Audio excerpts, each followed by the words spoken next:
Gen Z యువత ఆశయాలకు అనుగుణంగా గలం వినిపించడమే లక్ష్యంగా జనసేన పనిచేయాలని ఆ పార్టీ అధ్యక్షుడు ఏపీ డిప్యూటీ సీఎం పవన్ పిలుపునిచ్చారు. సమకాలీన రాజకీయాల్లో రాజ్యాంగానికి కట్టుబడి అన్ని వర్గాలకు గౌరవం ఇస్తూ దేశ సమగ్రతకు భంగం కలగకుండా వివరించేలా సేవా గళం కమిటీ పనిచేయాలని దిశానిర్దేశం చేశారు. పాత బూజుపట్టిన విధానాలకు చరమగీతం పాడుతూ ఆధునిక భావాలతో ముందుకు వెళ్లాలని పవన్ నిర్ణయించారు. సామాజిక బాధ్యతతో జనసేనను ముందుకు తీసుకెళ్లేందుకే సేవాగళం ఏర్పాటు చేసినట్లు పవన్ చెప్పారు.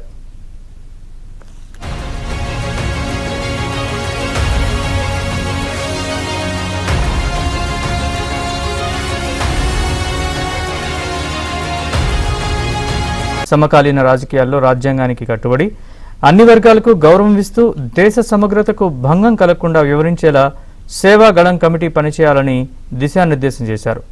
పాత బూజుపట్టిన విధానాలకు చరమగీతం పాడుతూ ఆధునిక భావాలతో ముందుకు వెళ్లాలని పవన్ నిర్ణయించారు. సామాజిక బాధ్యతతో జనసేనను ముందుకు తీసుకెళ్లేందుకే సేవాగళం ఏర్పాటు చేసినట్లు పవన్ చెప్పారు.